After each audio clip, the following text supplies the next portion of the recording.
Stirring the coffee with the chopsticks of truth using the vortex method, the only true way to optimize the taste of your coffee.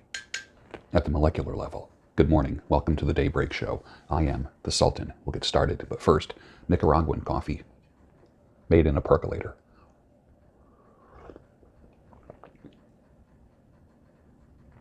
Not bad. I don't think I made it strong enough for a Monday morning.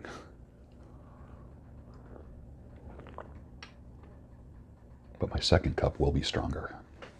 The chopsticks of truth. Whenever they show up, we talk truth. The Titanic did not hit an iceberg. Do you know why the Titanic sank? Put your answer down below. Whenever you see movies made about things, that means that there are people that are coming close to truth about revealing things. You think what happened to the Titanic was what the movie was all about. You're wrong. I was wrong. When you see the real reason why it sank, it's not as glamorized. Think about how many people won't listen to you about truth when you tell them things.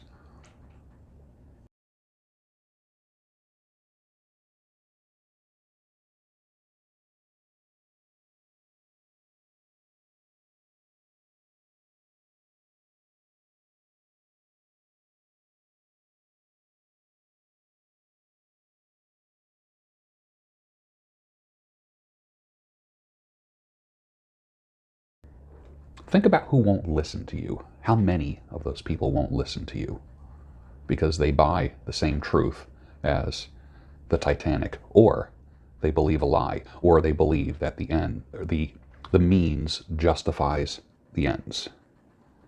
We had to do whatever it took.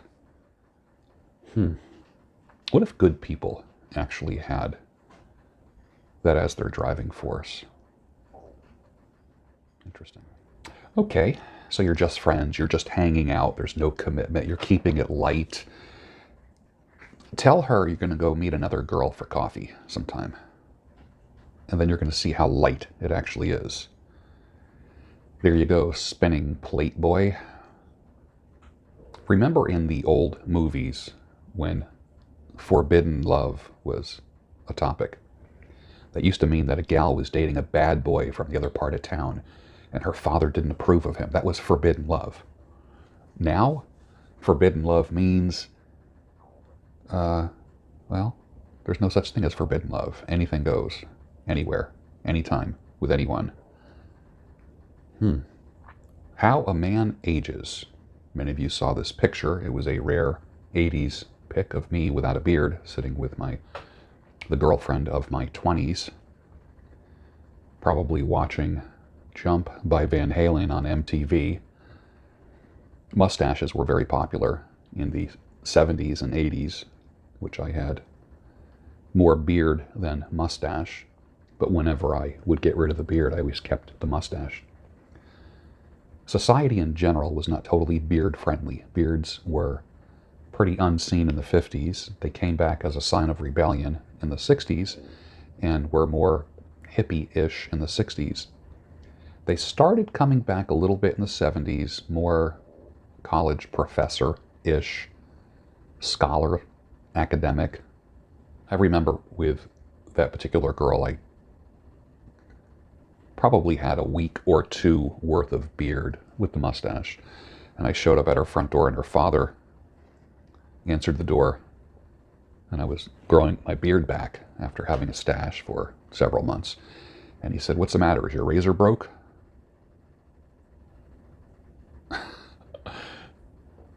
There were people that thought, and I'm not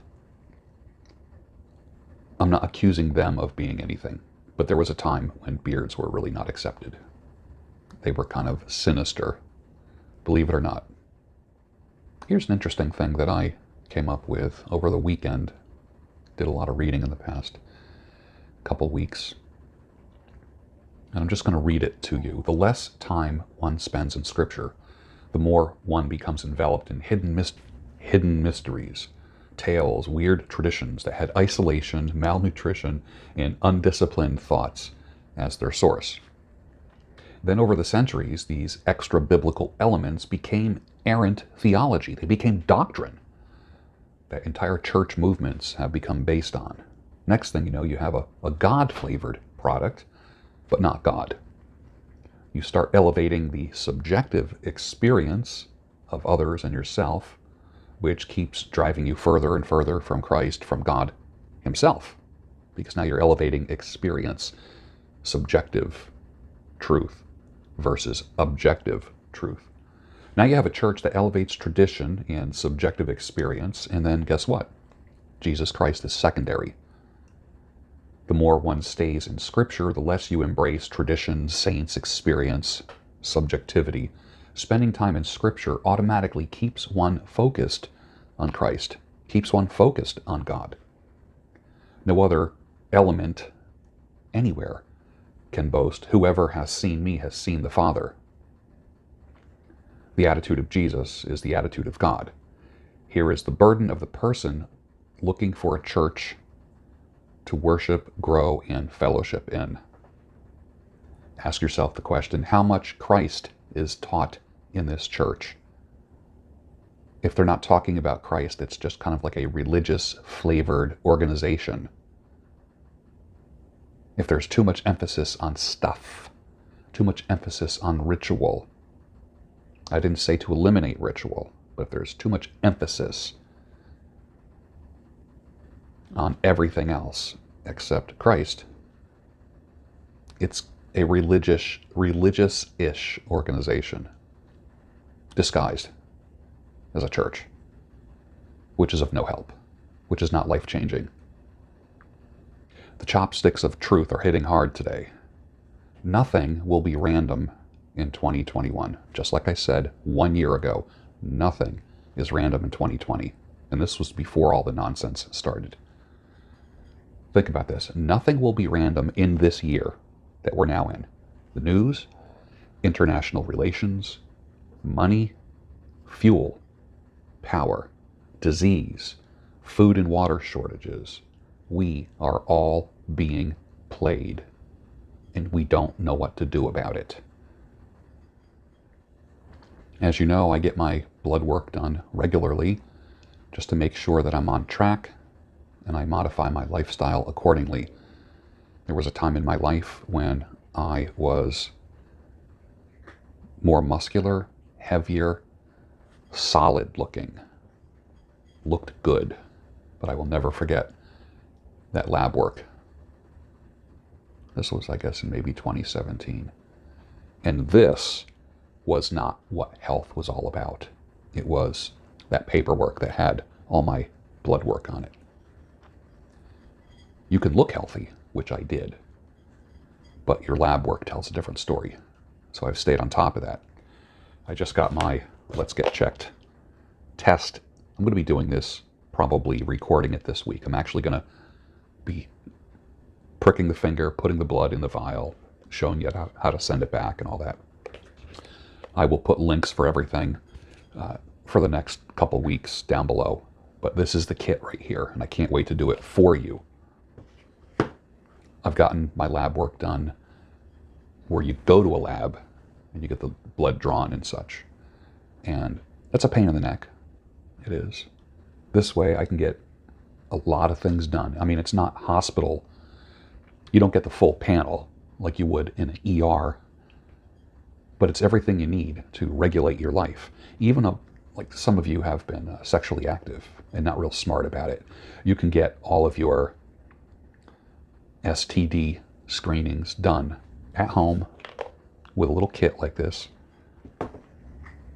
Private. I mean, the last thing you want to do is go to your doctor and say, I've spent some time in some strange beds and I need to get an STD test because something ain't working right, or I have these or that symptom. Private. Maybe you'll learn a lesson too. But stay on top of your blood work. It's got way more to do with other than how you look. You could be a lifting bro, which I was, and my blood work sucked. Sugar off the charts. All the important stuff that could kill you later in life was wrong.